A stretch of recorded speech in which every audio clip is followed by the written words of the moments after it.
commence par se rendre sur un vrai site d'information, un site sérieux quoi. Tiens, au hasard, kidsmatin.com, ça me semble pas mal comme choix. Ah, nous y voilà. Sympa la page d'accueil, intéressante cette édition. Mais c'est un peu trop sérieux par ici. Et si on rigolait un peu? Ah oui, je sais, je vais faire croire à nos abonnés sur Instagram qu'on a complètement craqué. Pour ça, il faut que je change les titres de notre page d'accueil. Rien de plus simple, même quand on ne travaille pas du tout à Kids Matin. Je fais un clic droit, puis examiner ou inspecter l'élément selon l'ordinateur sur lequel je suis. Une fenêtre apparaît sur la droite de mon écran. Et le charabia que tu vois là s'appelle du code. C'est le langage informatique présent dans les coulisses d'un site web et qui permet de commander l'affichage que tu vois à l'écran. Bref, commençons notre bêtise par changer le nom de l'édition là. Je clique sur la petite flèche en haut à droite. Je clique sur l'élément que je veux changer. Ici à droite, comme tu peux le voir, un texte a été surligné. Je clique sur ce texte et je modifie le nom. Voilà. Je peux aussi le faire pour le nom d'une rubrique ou d'un article. Ici par exemple, je clique toujours à cet endroit-là, ici à droite, et je modifie le nom de la rubrique. Même chose pour l'article.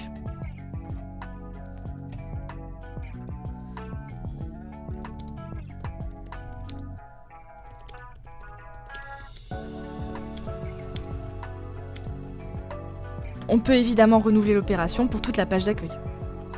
Bon, ce que tu as changé là n'est visible que par toi, hein. Tu n'as pas vraiment piraté le site de Kids Matin. Mais une fois cette manipulation terminée, il te suffit de faire une capture d'écran de la page et de partager cette photo autour de toi pour piéger les gens en leur faisant croire que Kids Matin a vraiment écrit ça.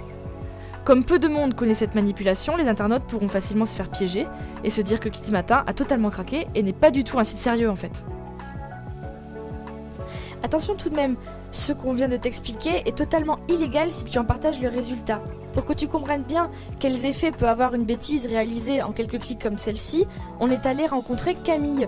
Elle est juriste au sein du groupe Nice Matin et elle défend les intérêts de tous les médias du groupe, dont Kids Matin. Tu as déjà fait un poème ou un joli dessin pour un membre de ta famille, ton papa, ta maman, en le signant. Il t'appartient et personne ne peut le voler ou le reproduire. Ici à Kids Matin, c'est pareil. Je suis la personne qui surveille que personne ne reproduise ou n'imite les articles ou les images de Kids Matin. Ce que j'entends par là, c'est lorsque tu vas modifier ou reproduire la une ou un article de Kids Matin et en le mettant sur une autre plateforme, un autre média, un autre site internet, tel que Facebook, etc. Si ce cas-là arrive, je peux faire deux choses. D'abord la contrefaçon. La contrefaçon, c'est quand quelqu'un va reproduire ou imiter un article de Kids Matin sans demander l'autorisation. C'est comme par exemple pour ton poème ou ton dessin, quelqu'un va prendre tes idées, va le reproduire sans t'en avertir, sans te le dire. Moi, dans ce cas-là, je peux avertir le tribunal et le juge va ordonner de faire payer une amende. La deuxième façon, c'est l'atteinte à l'image de Kids Matin.